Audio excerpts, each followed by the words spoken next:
We begin tonight with a major update in the death of a Owasso student, Nex Benedict. Thank you for joining me. I'm Karen Lorson.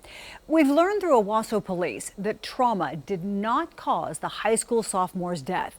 That's based on preliminary findings from the state medical examiner. One Tulsa neurosurgeon told 2 News Oklahoma's Brody Myers about the process of examining a patient after a fight, and he joins us live in Owasso with those details. Brody?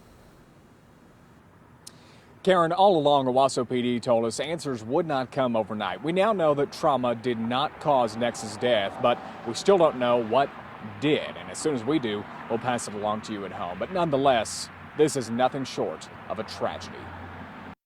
It was about 2 weeks ago when a tipster called 2 News and said some words no one wants to hear. A child had died. Since then, we've been working to get more clarity on what caused Nex Benedict's death.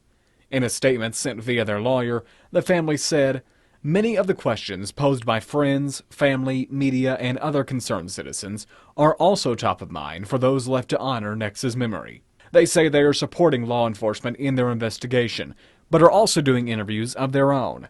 In the hours after the fight, the family took Benedict to the hospital to get checked out. Dr. Yashar Kalani, in general terms, spoke about what doctors would do in that case. In the emergency room, work them up, obtain additional studies and scans. And when we get those additional scans, we see bleeding in the brain, we see swelling in the brain, we see fracture of the skull or other bones in the face, for example. And then that tips us off that there's been an assault. Sometimes doctors just use their common medical knowledge to size up a patient. People may exhibit forgetfulness, something just as subtle as that.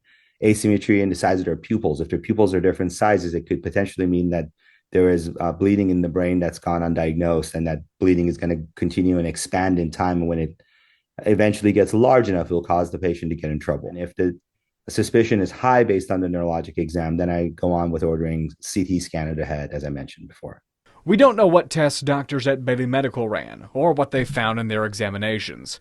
What we do know is that they sent Benedict home that night. Owasso police say the ME's initial findings show that Benedict did not die from any trauma.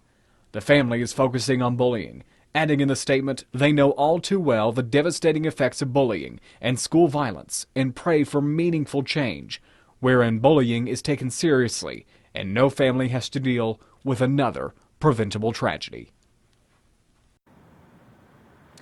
Just to re-emphasize a couple of caveats here, Dr. Kalani's comments were completely hypothetical and general. He works at Ascension St. John. Nex was treated at Bailey Medical here in Owasso. And also, Owasso PD only received preliminary findings from the ME, basically bullet points, not a full report. Once that is published, we will try to obtain it, and we'll share that with you at home.